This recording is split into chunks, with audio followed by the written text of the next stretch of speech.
Pesos lang yung entrance dito pero tingnan niyo naman kung gaano kaganda yung view. 'Di ba? Talagang napakasulit na niya. Pero bago kayo makarating dito ay may konting akyat lang yan. Pero sure ako, kaya niyo naman yan syempre. So ayun nga, 10 AM umalis kami dito sa pinag-i-stayan namin na campsite para pumunta nga dun sa lighthouse. Dito yan sa Baler, Aurora. Pero bago yun, tingnan niyo muna yung pinag-stayan namin. Tingnan niyo yung view, 'di ba? Napakaganda. Tsaka sobrang peaceful dito kasi ang tahimik lang nung lugar. So ayun nga, 1 week before, nag-search na ako ng mga pwedeng puntahan dito sa Baler. Syempre, para naman masulit namin yung pag-stay dito. At kasama na nga doon sa mga na-search ko, itong lighthouse. 30 pesos nga lang pala yung entrance dito, tapos yung parking fee, 10 pesos lang. Sabi nga nasa mga 15 minutes lang daw yung akyat dito, so gora lang kami. Nagsuot na lang pala ako ng shorts, tsaka yung sandals. At mas komportable ako dyan. Kayo, kung pupunta kayo dito, tapos gusto nyong umawra, nako, mag-dress kayo. O kung gusto nyo, magsuot pa kayo ng gown. Ito nga pala yung madadaanan nyo, o diba?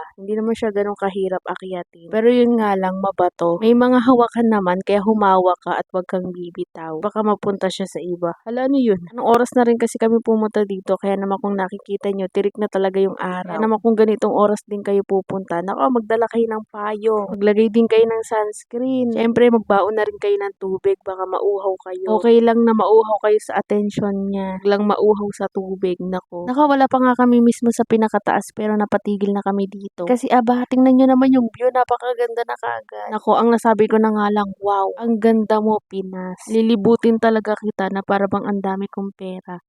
Yung lighthouse, natatanaw nyo. O, diba, ang bilis lang makarating dito. Hindi naman talaga kayo mapapagod ng 100%. Mga 99% lang. Bale, meron kaming kasabay na dalawa ditong umakyat. Kasi sino ba namang aakyat ng tirik ang araw? Siyempre, yung mga aesthetic persons na gusto talagang umawra dyan. Pero in fairness hiningal din ako kahit papano. Abay, oo naman, tingnan nyo naman kasi yung araw. Wala talaga akong minutong sinayang dyan. Bawat sulok ay pinicturan ko na. Bawat sulok ay nagpicture din ako doon. At syempre, nag-video din. Tatagpuan nga pala to malapit sa Ohana Beach House. Ayan, papakita ko sa inyo yung daan. Mabato siya kaya medyo madulas lang ng bahagya. At ito na nga pala yung mismong lighthouse. Yun nga lang ay hindi na pala pwedeng umakyat dyan. Kasi meron palang nangyari dyan na hindi maganda. For safety nga sinarado na lang daw yan. Pero okay lang naman, kita nyo pa rin naman yung magandang view. At ako tingnan nyo, pagod na sa life. Nakakapagod din naman kasi yung init mga be. So ayun, nagstay lang kami siguro ng 1 hour or mahigit naman. Pero umalis na rin kami kasi marami na ding dumadating na iba. So chance naman nila para umawra. Para naman aesthetic din sila, diba? Halak. Ito nga, pababa na kami and medyo nadulas-dulas pa nga ako. Kasi namamali ako ng tapak Sasabi ko, sulit talaga yung 30 pesos dito. Kasi tingnan nyo naman yung view. Ang ganda ng bundok. Tapos ang ganda din ng view ng dagat. Para bang nakatitig ka sa paint. So